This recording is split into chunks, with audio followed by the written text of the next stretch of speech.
The Academy of Motion Picture Arts and Sciences hosts a little show every year called the Oscars. A group of mostly old, mostly white men vote on their favorite movies. In 2006, some of these men publicly commented that they could never vote for a movie like Brokeback Mountain because homosexuality was kind of gross, you guys. Our best data suggests that the American population is roughly equal in gender, and about 38% are a minority of some sort, which reveals a simple truth about the latest Marvel superhero film. People are excited about Black Panther because the demand for media that centers minorities is far greater than the available supply. Right. What is needed is a realization that power without love is reckless and abusive, and that love without power is sentimental and anemic. Power at its best. We've had to fight and struggle in order to sort of have a collective presence in this world. That is how we begin to sort of shift. And so one of the way in which I think this normative notion of love operates is that it obscures the collective. It obscures and renders it invisible. It renders it without power. We have to think about sort of not only sort of the social functions of love, but I need love in a sociological sense. We need to think about it in terms of like relationships of power, how we as community are struggling with people who continually victimize and perpetuate harm against people in the name of love. I think at the end of the day, people just don't know what real love is, and they don't know what the type of love that actually brings about healing and wholeness. They know the kind of love that gets their needs met. It's transactional. It is often in this idea of like consumerism. If love is a commodity, it can be bought and sold. There's nothing better to show your lasting love than fresh flowers from Conroy's. Let love shine. Gifts she'll adore, starting at $99. Give her diamonds in a design that captures the comfort found in each other's arms. One more reason K. Those are the types of conversations I think we need to be having with each other, and that's real talk.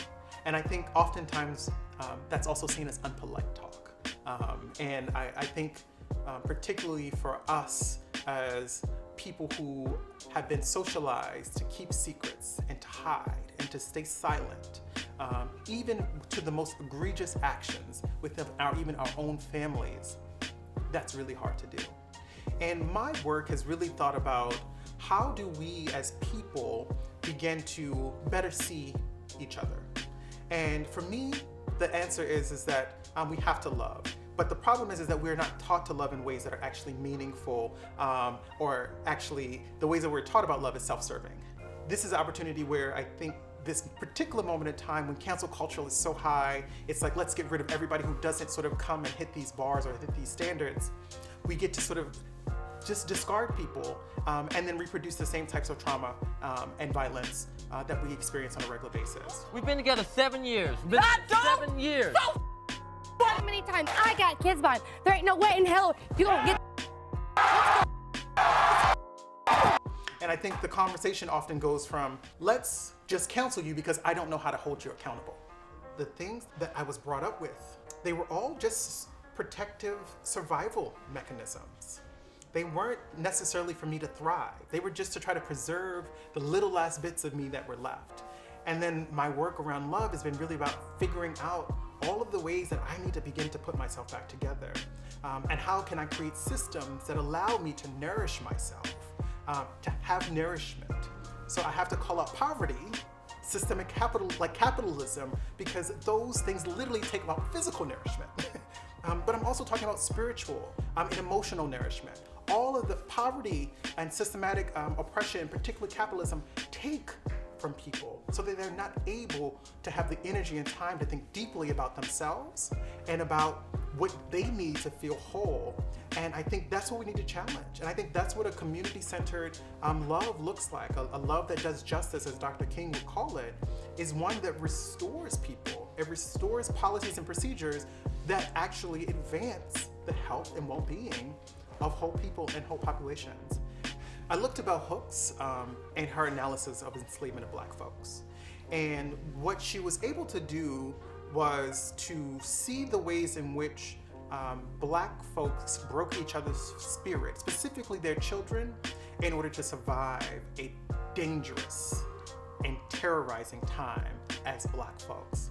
And so what it meant was that on any given day, a Black parent or a person in the community had to disparage and to diminish the dignity of that other Black person growing up in order to save their life. And that was a survival mechanism. That is an adaptive strategy in order to survive dangerous, hostile, toxic environments. That does not mean that it was right. It does not mean that it was the best thing for that particular person, but it was the best thing in that context of that most violent moment in time. And the reality is that those wounds linger and they still impact communities today. And so when you look, you still might see parents engaging in ways that suggest not to disrespect so-and-so, this authority figure. That's a part of a long legacy of strategies in order to survive in this world. Rather, it extracts so much from us that we spend the rest of our lives trying to figure it out. And I think a part of the reason why the work of love, and particularly a transformational and a liberating love, is so difficult is because we have to somehow step away from everything that we've been taught about how to live our lives and how to survive, and be bold enough to try something different, to do things differently. And yet we know that socialization doesn't make that easy. We know that we're still getting messages from parents and our friends and our families in our places of faith and worship that says, stay small, stay diminished, don't rock the boat. And yet, in order for us to, I think, receive and to achieve the most highest form of love, I think, which is liberation, it's going to require us to say, I won't be small or silent anymore. And even if I feel broken or if I feel less than whole, I know that the practice of showing up for myself and for others will lead to a different outcome for, if not me right now, the next generation.